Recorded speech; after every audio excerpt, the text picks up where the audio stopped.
मेरा नाम रामनाथ सिंह चौहान है, उदयपुर से ही हूँ। और हमारा जो पैसा है यहाँ जो सोसाइटी के अंदर फंसा है, संजीवनी क्रेडिट कोऑपरेटिव सोसाइटी, आदर्श, और इसके अंदर यानी कि इन सरकारों ने हमारे को मारा गया है ज़बरदस्ती, यानी कि उस पैसे को रोका गया है और हमें कुचला गया है। और इस वजह से हम काफ़ी परेशान हैं। परिवार के काफ़ी सदस्य हमारे इस जीवन को छोड़ के चले गए।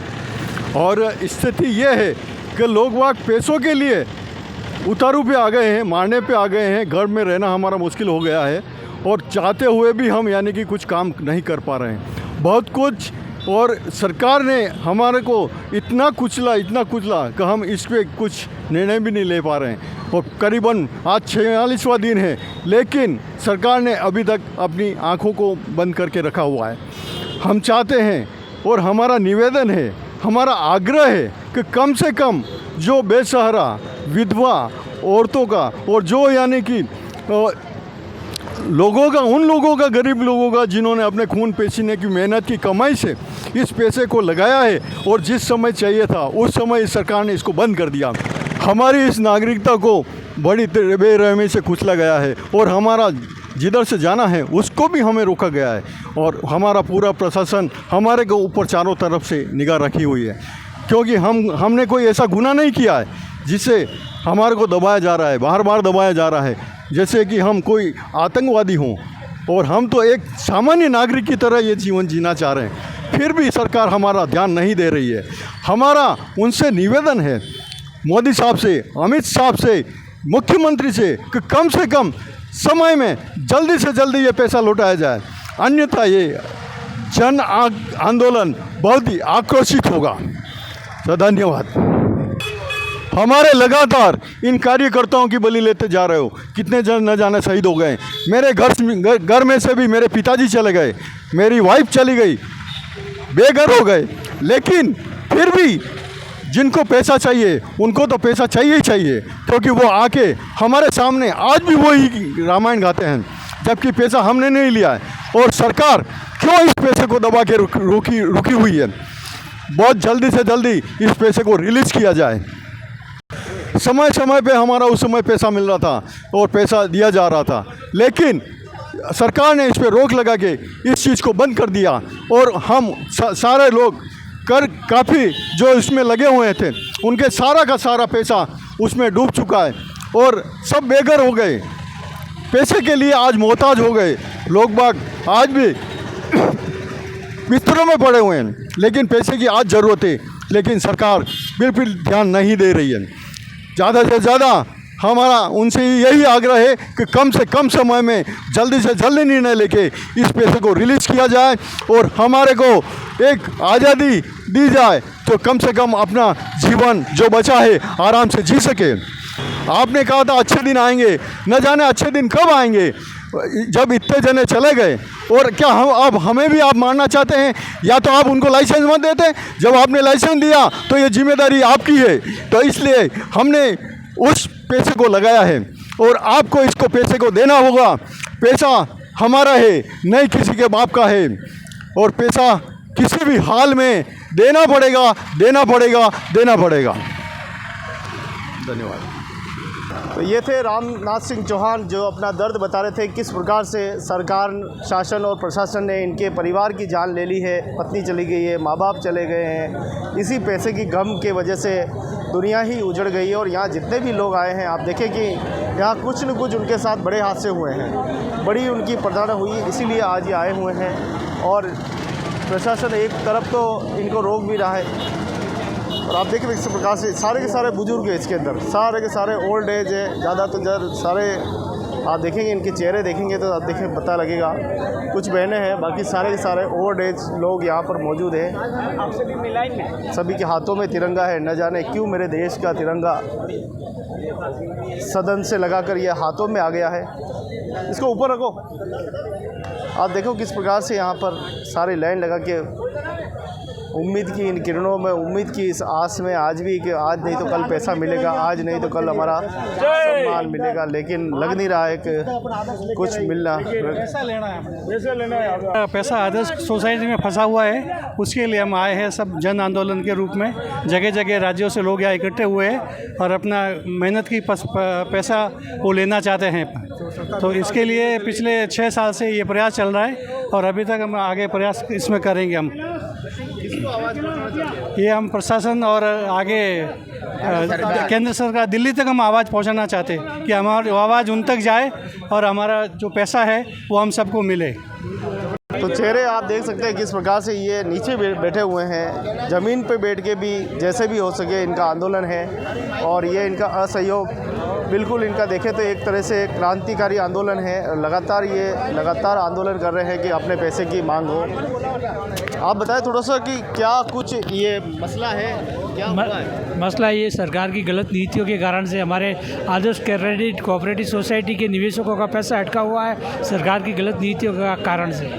और ये जो जन आक्रोश रैली है आज 15 अक्टूबर की, जो ये सारे पब्लिक इकट्ठे हुए हैं, सभी निवेशक है, सभी दुखी है, सभी पीड़ित है। अपने पैसों की मांग के लिए हम आए हैं यहाँ पे। सरकार से हम निवेदन करते हैं कि हमारे जो भी संस्था पे लिक्विडेटर बैठा है, लिक्विडेटर को हटाकर प्रशासक बैठा के हमारा भुगतान किया जाए जल्दी से जल्दी। धन्यवाद। निवेदन कर रहे हैं लेकिन हमारी अभी तक कोई सुनवाई नहीं हो रही है। निवेदन करते करते थक गए, अभी आखिरी में ये आक्रोश रैली निकाल रहे हैं। रैली निकालते अब थक गए, अब प्रशासन को चेता रहे हैं। देखो आगे क्या होता है। क्या स्थिति है अभी तुम्हारी? अभी स्थिति कुछ नहीं है, ना तो इधर के है ना उधर के। हम तो मरे हुए हैं सारे। सभी पैसों के अभाव से किसी की बच्चियाँ की शादी रुक गई है, कोई मौत के घर पे पहुंच गए हैं, कभी कोई घर पे मांगने वाले आते हैं, लोग यातना देते, प्रताड़ित करते हैं। हम मरने के लिए विवश है, करे क्या? जाए तो जाएगा, प्रशासन हमारी सुनते नहीं है। आदेश वाले पैसे रुके हुए पड़े हैं। सभी लोग दुखी हैं हम। तो ये देखिए ये दर्द है इन सभी अभिकर्ता, निवेशककर्ताओं का, कार्यकर्ताओं का दर्द है जो यहाँ कलेक्टिव पर बयां कर रहे हैं। न जाने क्यों नहीं सुन रही है सरकार, न जाने क्यों नहीं भुगतान कर रही है। देश में करीब लाखों कंपनियों के जिस प्रकार से ताला लगाया है और वो दर की ठोकरें आज भी खाते हुए दिखाई दे रहे हैं। यहाँ पर कोई कार्यकर्ता है तो कोई निवेश करता है तो कोई वो व्यक्ति है जिन्होंने किसी के कहने पर पैसे दिलवा दिए और वो लोग भी यहाँ पर भुगतभोगी बन गए हैं एक तरह के। तो यहाँ देखें कि आप यहाँ नज़ारा जो आपका देखेंगे तो आप सभी बुजुर्ग दिखाई देंगे। किसी के सर पे सफ़ेद बाल है, कि गिने चुने लोग हैं जिसमें काले बाल हो गए। और ऊपर से प्रशासन ने यहाँ पर बड़ा सख्त मोर्चा रखा है, जैसे कि बहुत बड़े बेचारे कोई बाहर से आए हो। कहीं न कहीं इनके साथ अन्याय हो रहा है और अन्याय की इस लड़ाई में न तो राजनेता साथ दे रहे हैं और न ही इनमें प्रशासन साथ दे रहा है। आखिर इनका साथ दे तो दे कौन?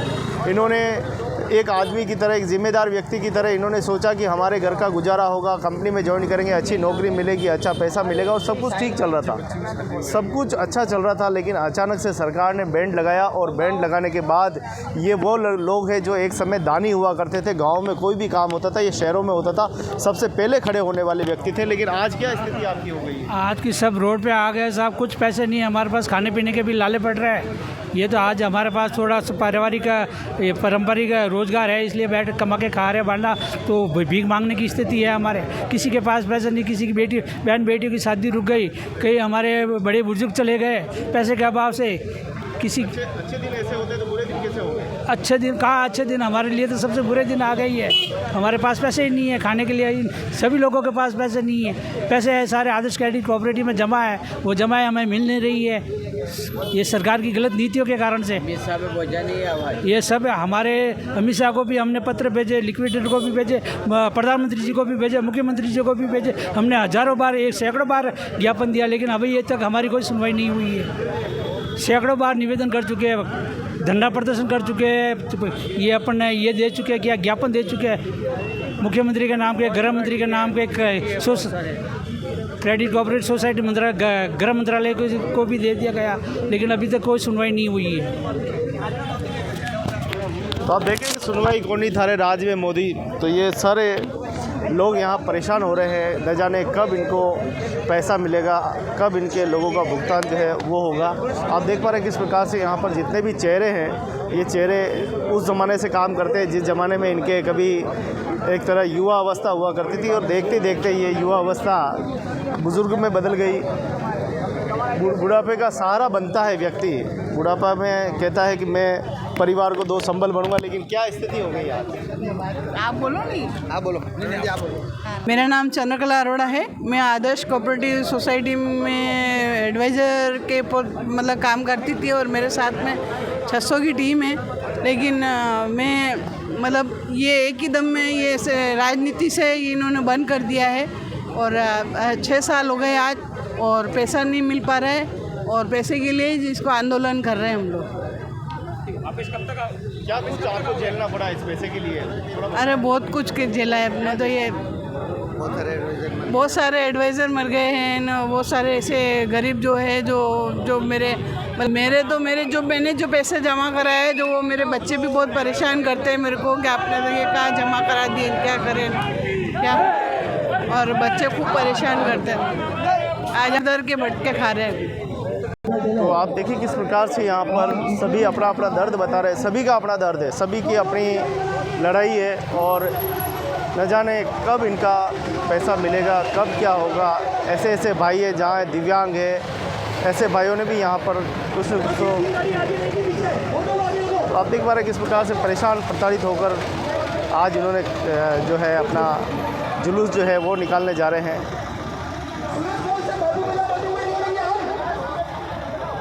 आखिर ये भारत में ऐसे नज़ारे क्यों हमें देखने को मिल रहे हैं? जगह जगह कंपनियाँ आती, लूट खसुट करके चली जाती, और ये बेचारे गरीब मोहताज और दर की ठोकरें खाते रहते हैं। गरीब बनते नहीं हैं या गरीब बना दिए जाते हैं। अब इनका जो है ये जुलूस रवाना हो रहा है। देखते हैं इस जुलूस से, इस रैली से कितना असर सरकार तक, आवाम तक पहुंचता है।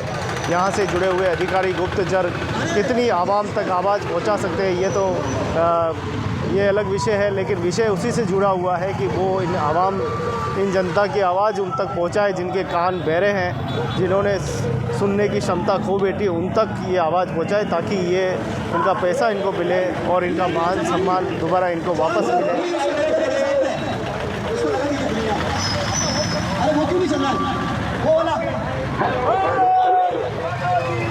तो कई सामाजिक संगठन भी इसमें कूद पड़े हैं, और लगातार सामाजिक संगठन इनको सपोर्ट भी कर रहे हैं।